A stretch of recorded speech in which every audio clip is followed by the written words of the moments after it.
So if I had $1 for every time I heard someone say that their team was cursed, I'd be a very rich man. But with the Arizona fan base, I can prove it's cursed. From multiple sports, multiple decades, and with zero excuses, here's why Arizona sports is cursed. Okay, let's get into the meat and potatoes of this video, which is what we all have in common as Arizona sports fans, which is shared trauma. So let's trauma bond over our favorite teams real quick.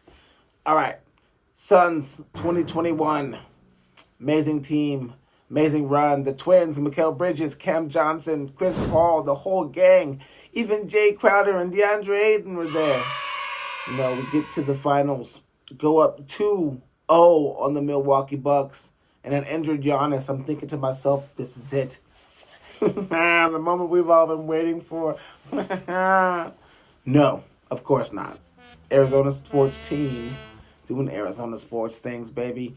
And then, of course, the Arizona Cardinals, our favorite darling, to let us down and break our hearts.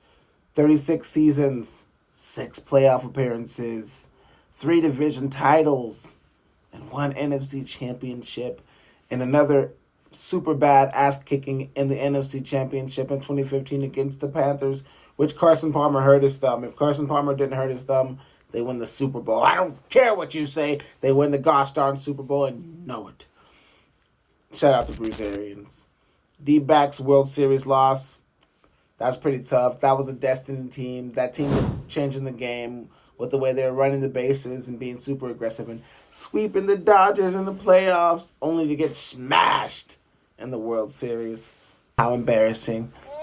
And do I even have to talk about the Coyotes? What are we doing here? Do better, Arizona. Do better. Enough of that emotional damage, though. I'm getting a headache just talking about it. My stomach feels hurt. Let's move to greener pasture sports. So, obviously, with patterns like these, I think the outcome is pretty simple. You're going to lose. What the definition of insanity is doing the same thing over and over and expecting different results.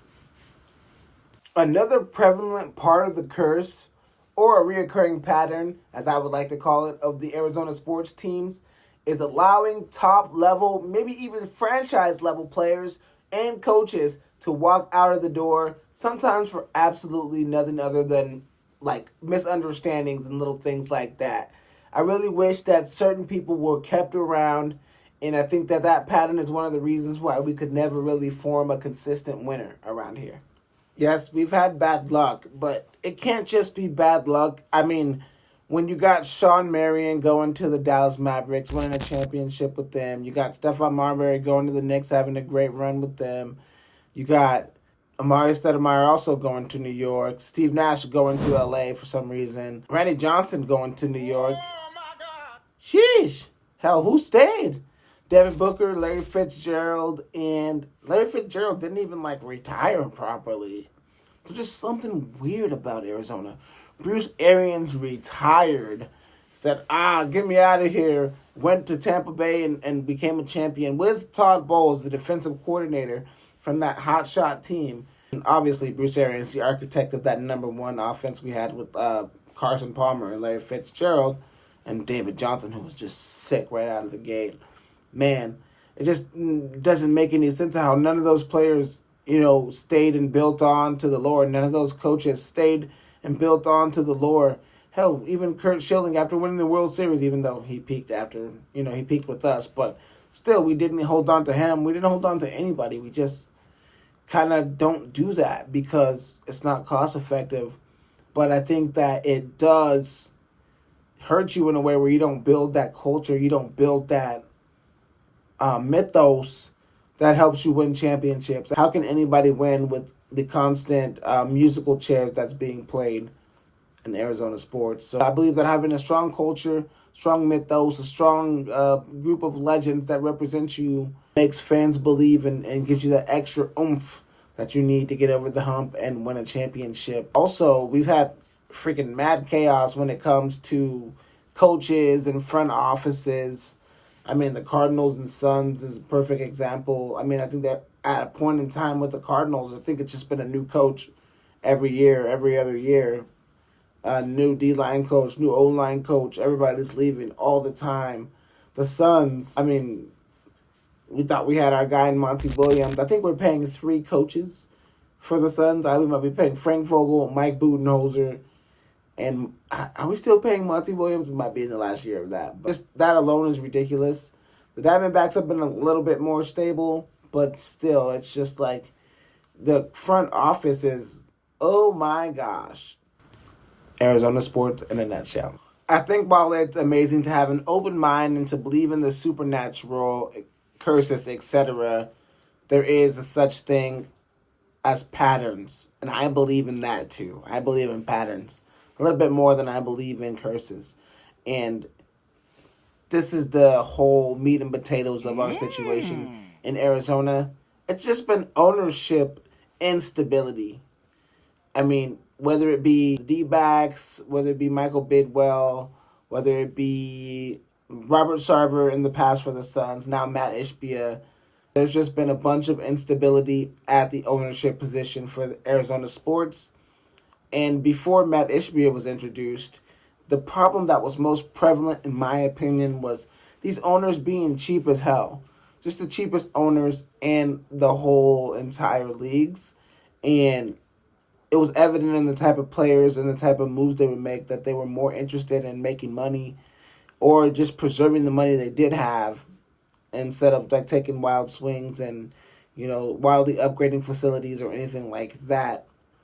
But I think another part of what people don't talk about is they're only, in my opinion, cheap owners because they're some of the least wealthy owners in their leagues, but just no shot at them, no disrespect at all. I mean, I can't be talking crap about billionaires when I'm definitely not a billionaire. So definitely not trying to throw shade, just saying if you look at statistically, they can't move like the other guys move, especially the Cardinals, because Michael Bidwell's money, a lot of it comes from owning the Cardinals, as opposed to someone like the Walton family, who they have multiple people who have large shares in Walmart and billions of dollars, and they can make different moves as far as like facilities and what they can do to change things around to make the players want to come play there.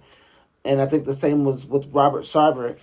He was not one of the richer owners in the NBA, and he was forced to sell to a richer owner, Matt Ishbia, who now has, for better or worse, been able to do things that Sarver was never able to do, as far as like making moves, taking swings, and doing stuff like the Bradley Beal contract. Even though that's not a positive really for us, it is something that did give rise to this new team and was only able to do because, honestly, he can afford to do it. I really like the direction we're going in now with the Suns. Hopefully Michael Bidwell can make a lot of money doing something different so we can have a lot more money to put into the Cardinals. And to his credit, he is putting more money into them now. And a part of the instability isn't just money-wise. They do get sued a lot. I'm not going to dive into all the legal stuff against the owners and stuff like that, but it does play into the team's success and the way the team is being ran. The owners are getting sued for scandals or having a bad report card because the players got to pay for food, etc., etc. I mean, obviously, it's going to deter other people from coming here as free agents, and that hurts our chances to ultimately break whatever curse we do have. So that does play a huge part and definitely needs to be acknowledged, but I'm not going to drone on about that forever because that would make this video annoying, horrible, and sure you don't want to just watch me complain the whole time. Bad timing and bad luck has kind of been our specialty here in Arizona sports. Like, bad luck with the catch in the end zone when the Cardinals were robbed of the Super Bowl by the Steelers. I can barely even get the words out because it hurt so bad. That man's foot was on top of his foot. It just doesn't make sense how that was a touchdown to me. So, but like I said, bad luck, bad timing. We always get people outside of their prime, like Madison Bumgarner. Let's see who else. Kevin Durant, even though he's not past his prime or nothing's wrong with the way he's playing, it was just bad timing in his life or bad timing in our lives to have him. Bad luck, bad timing immediately comes to mind in a football sense. All the quarterbacks we have, just bad luck. That whole period of time where we're just cycling through quarterbacks, just rifling through them. Don't even get me started on the free agent signings. It really had me excited with a lot of these signings. Like I remember the J.J. Watt, Emmitt Smith, old school, A.J. Green, Terrell Suggs. They do it to you. They get into your heart with those names. Yeah, nothing's worse than Madison Bumgarner across all three teams, though. But yeah, that's a part of the curse for sure. It's just like not knowing when to stay away from certain players. We definitely fall victim to that. And I hope it stops. Bad luck. Such bad luck drafting. I mean, I can go down the list. And I mean, I don't have to. You guys know. You guys know. Okay. So it's not just a title. The curse of the Chicago Cardinals, now the Arizona Cardinals, is actually a real thing. So I think in 1925, they played against a team called the Pottsville Maroons. And they lost. And the championship was awarded to the Pottsville Maroons. But Pottsville, they played a game against Notre Dame, which was in another team's territory apparently. So I guess that voided the championship, and it was given to the Chicago Cardinals, who rejected it at first, but then later on said, you know what, we'll take this trophy. And so the people all around Pottsville, and some in Chicago as well, felt like the championship was stolen. So that's where the curse originates from. And even though I think they won before the Super Bowl era in 1947, after the situation happened, we still haven't won a Super Bowl, even though there is ongoing efforts to get that title reinstated still to Pottsville to this day. I say go ahead and just do it. Why not? Do it. Break the curse. Please, please do it. Please walk Madame Zeroni up the hill. Fix what's wrong, because it's been a long time coming. I'm so ready for them to win, dude. It needs to happen while I'm still young and spry so I can go celebrate. It's just been hell on earth watching this team. So please, please, please give the championship back to Pottsville. They need it more than we do. Okay, now that we looked at the Cardinals curse, let's look at some other curses and see how they were broken. Let's stay in Chicago for the first curse. It is going to be the Chicago curse of the Cubs, the Billy Goat curse. So there was a guy named Billy Cianis, I believe, and he had his goat at the game a long, long time ago, and they insulted him, and they kicked him out, and they kicked the goat out too. And he said, hey, you guys will never win the World Series now that you've insulted me, and you've insulted my beautiful goat here. They went on to not win a World Series for 70 seasons. They recently broke that curse in the last decade, so don't want to mess with Billy, don't want to mess with this goat either. Lesson learned. The Cleveland Cavaliers is another city like Chicago. They were in a whole curse, all their teams, sort of like Arizona, except for it's not as bad here. So they had a whole 52 years from 1964 to 2016, and a lot of championship runs and near misses, but they finally got the GOAT, LeBron James. The Cavs came back 3-1, and I think that's one of the main factors that played into breaking the curse. I believe there is a couple ways to break a curse. One is to have a generational player like LeBron James and the Cleveland Cavaliers, or two, to do something extra special like come back 3-1 like the Cavaliers did on the Warriors, also LeBron James, or like the Bambino curse when the Boston Red Sox foolishly traded Babe Ruth to the Yankees and made the Yankees a superpower and went on to not win a World Series for 86 years, suffering through a bunch of heartbreaking losses before they finally broke through in 2004 after beating the Yankees to break it through to the World Series and sweep the World Series like monsters. Only time such a comeback has ever happened in the MLB. That's how you break a curse right there, baby. Okay. So I think that we have very well established that we are cursed at this point. The real question is, what do we do about it?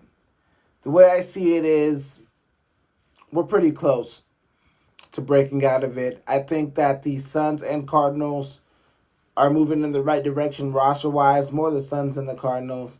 But the Cardinals definitely have some bright spots, some very good players we just drafted, and I feel like we're maybe like a quarterback away if we don't keep Kyler from getting there, but I think that we got to change a lot. And the things that we can change, in my opinion, that could really make a difference and breaking the curse and winning some championships is the way we keep and retain star players, the way we treat said players. We have to build more lore up for the teams. We have to have more legends retire properly and recruit and become a part of the organization when the time is done. We have to pick and keep the right coaches. That is going to be the most important thing. It's pretty hard to change how much money someone has when they're already that rich. So we can change the type of people that we're hiring. And we stop hiring first-year head coaches and stop hiring people from college that have never coached in the NFL before to coach on the biggest stage unless they're really, really ready. Yeah, I just really think that Arizona sports has a habit of being so good that we can get our hopes up very high, and then the slow letdown is eventually on the way. I can really see the similarities in every organization, and I will beg them to find some stability. I feel like everything that we need or everything that we want is on the other side of stability, and that goes from a coaching standpoint, an organizational standpoint, and honestly a fan standpoint too. The fans, you got to be better. But it all starts at the very top with the organization itself. It's very hard to get behind and stay behind something that is just organizationally bad. So I think what we need to change, it's kind of just like at the root of how we operate. And I think that they're trying. I do think that they're trying. So that's good. At the end of the day, I don't really think it's rocket science.